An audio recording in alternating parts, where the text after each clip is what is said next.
Dit was in Johannes 21 dat ek lees dat Jesus se disippels na al die groot gebeure, die kruisiging en die opstanding, dat 7 disippels weggebreek het. Kan jy maar sê vir 'n manne-naweek.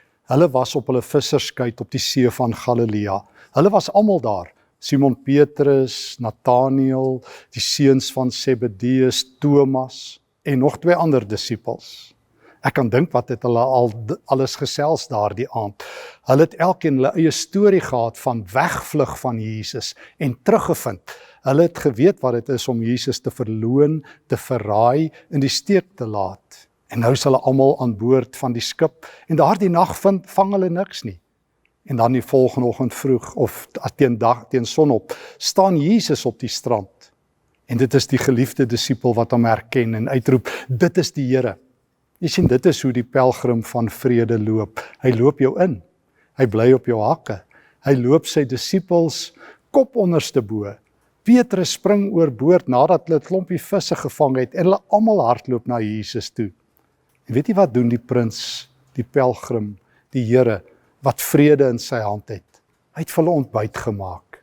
Het jy reg gehoor? Die koning van die hemel, die koning van die kruis en die leë graf, staan langs die strand en doen iets so op die oog af onbenullig, soos om vir sy disippels ontbyt te maak. En tog is dit presies wie Jesus is, nog altyd. Wanneer hy opdaag, daag hy nie op met vurige swaarde en 'n rottang en 'n oorlogsweermag nie. Hy daag op met 'n bietjie kos. Hy daag op om vir sy disippels wat die heel nag moeg geswoeg was en niks gevang het nie, om vir hulle kos te gee. Hy daag op om honger van hongeriges te stil, om dors te les. Soos Jesus. Nog altyd doen hy dit in volkleur. Nog altyd nooi hy mense. Kom 'n bietjie en kom eet. Kom sit by my. Ek wens ek het hierdie Jesus, soos wat Johannes hom teken, beter geken. In my kinderdae het ek gedink, hy's maar net kwaai en ver en omgesukkeld. Ek het maar gedink, God wil net vuur en swaal laat reën. O nee, maar waar Jesus is, reën dit seën, reën dit vergifnis, reën dit tweede kanse. Is daar 'n vuurtjie wat brand, wat hitte afgee met die vredesgesant van die hemel, die pelgrim van vrede wat my nooi. Kom sit 'n bietjie hier by my en kom eet saam met my.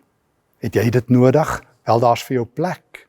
Dit is die Here wat jou nooi, niemand anders nie. Dit is hy wat sy maaltyd vir jou gereed gemaak het, wat vir jou sê, hou op vlug.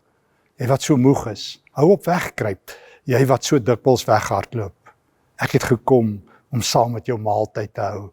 Ek het ook vir jou plek hier in my binnekring.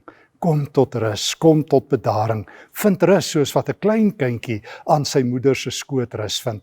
By my is daar rus nou en vir altyd. Dankie Here dat U die God van rus en vrede is. Ek kom neem my plek by U voete in Jesus naam. Amen.